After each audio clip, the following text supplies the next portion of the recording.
আসসালামু আলাইকুম এভরিওয়ান। আশা করি সকলে ভালো আছেন এবং সুস্থ আছেন। আবারও আজকে আমাদের এই ভিডিওতে আমরা কিছু স্ট্রাকচারস দেখে নেব যেগুলো খুবই ইম্পর্টেন্ট অ্যান্ড ইন্টারেস্টিং হতে চলেছে।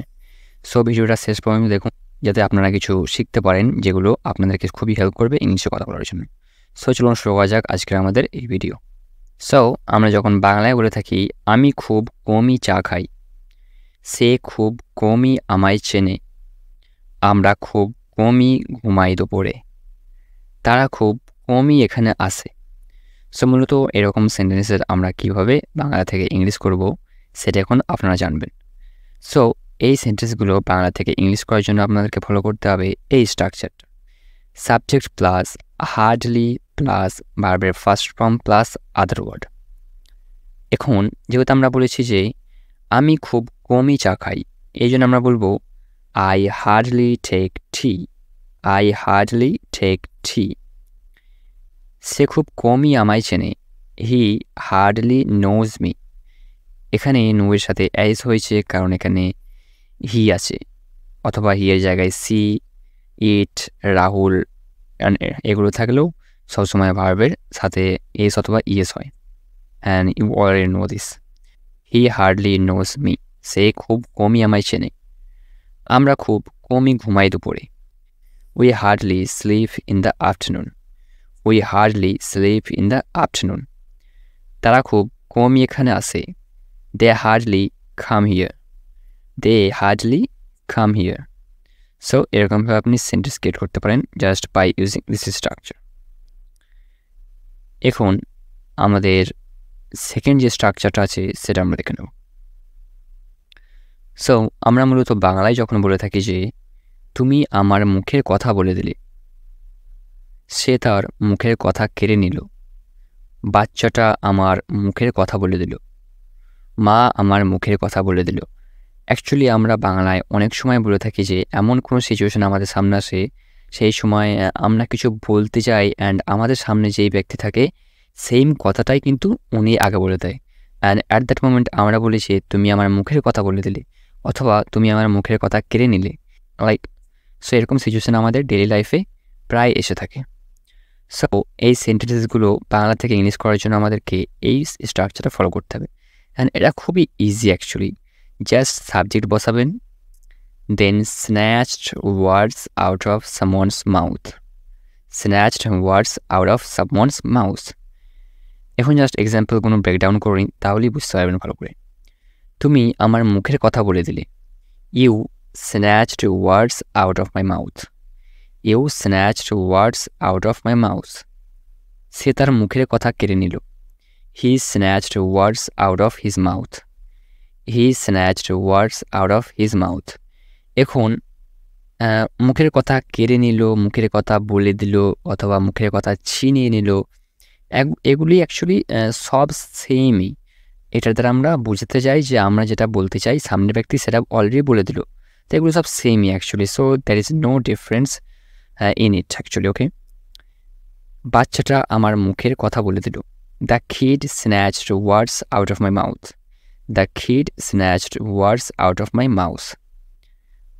মা আমার মুখের কথা বলে দিল, my mom snatched words out of my mouth, my mom snatched words out of my mouth. So এরকমভাবে আপনি আরও সেন্টেন্স ক্রিয়েট করতে পারেন।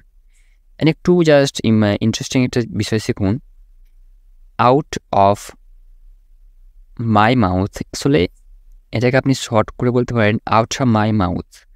সেটা স্পোকেন ইংলিশে, সেটা যখন আপনি কারোর সাথে কথা বলবেন ইংলিশে at that moment informal situation আপনি এটা বলতে পারেন। সো আউট অফের শর্ট ফর্ম হচ্ছে আউটা। তো এখানে সে you snatched words out of my mouth. So এই ছিল আমাদের দ্বিতীয় স্ট্রাকচার।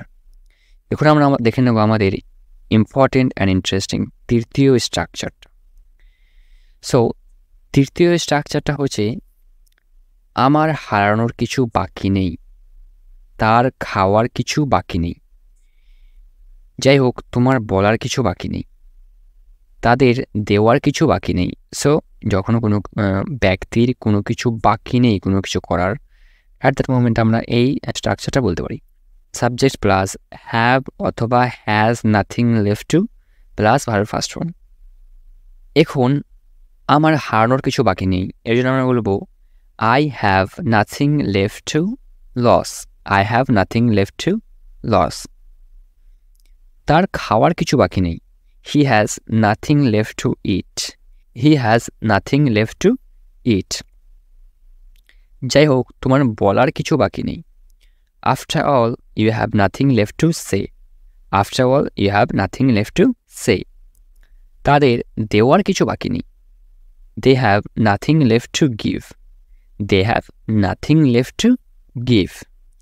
সো এরকমভাবে আপনি জাস্ট সেন্টেন্স ক্রিয়েট করতে পারেন এবং আপনি কিন্তু হ্যাভ হ্যাজের জায়গায় হ্যাড বলতে পারেন। যেমন আমার হারানোর কিছু বাকি নেই, I have nothing left to lose, এটা আপনি I had nothing left to lose এটাও বলতে পারেন, যেটার অর্থ দাঁড়াবে আমার হারানোর কিছু বাকি ছিল না। সেরকমভাবে আপনি এই তিনটের সাথেও অ্যাপ্লাই করতে পারেন। হ্যাজের জায়গায় আপনি অথবা হ্যাভের জায়গায় আপনি হ্যাড ইউজ করতে পারেন, যেটার অর্থ হবে বাকি ছিল না। অ্যান্ড এখন আমরা দেখে নেব আমাদের লাস্ট ইন্টারেস্টিং স্ট্রাকচার।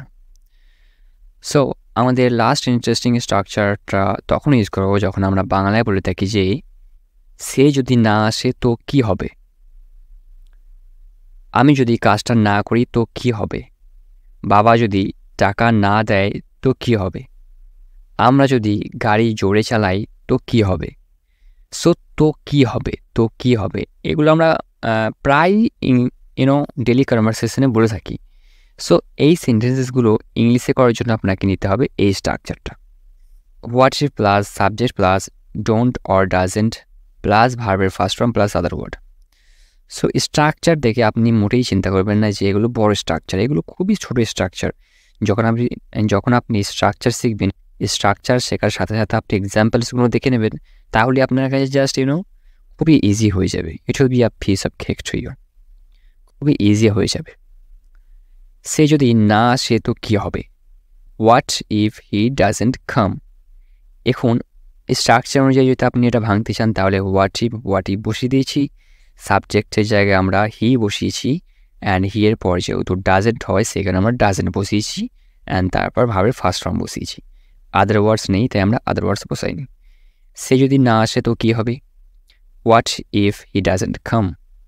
আমি যদি কাজটা না করি তো কী হবে, what if I don't do the work. What if I don't do the work. বাবা যদি টাকা না দেয় তো কী হবে, what if my father doesn't give the money. What if my father doesn't give the money. আমরা যদি গাড়ি জোরে চালাই তো কী হবে, what if we drive the car fast. What if we drive the car fast. So এরকমভাবে আপনি লক্ষ লক্ষ সেন্টেন্সেস ক্রিয়েট করতে পারেন, জাস্ট স্ট্রাকচার মেনটেন রাখবেন অ্যান্ড আপনার নিজের মতো কিছু ওয়ার্ডস অ্যাড করে দেবেন, তাহলে কিন্তু আপনি নতুন নতুন সেন্টেন্স পেয়ে যাবেন। আমরা জাস্ট 4টা করে এক্সাম্পল এখানে শো করি, কারণ আমরা চাই যে ইন শর্ট ভিডিও আপনারা অনেক কিছু শিখতে পারেন অ্যান্ড ভিডিওটা আপনাদের কাছে ইন্টারেস্টিং লাগুক, বোরিং না লাগুক, সেখানে আমরা 4টা করে এক্সাম্পল দিই। সো এরকমভাবে আপনি হাজার হাজার সেন্টেন্স ক্রিয়েট করতে পারেন, just create sentences how you want. So এই ছিল আজকের আমাদের কিছু ইম্পর্টেন্ট ইন্টারেস্টিং স্ট্রাকচার্স, অ্যান্ড আমি আশা করি যে you found this video so helpful. And যদি ভিডিওটা ভালো লেগে থাকে দেন প্লিজ একটা লাইক করে দেবেন এবং ভিডিওর ফ্রেন্ডসের সাথে শেয়ার করে দিন যাতে তারাও শিখতে পারে।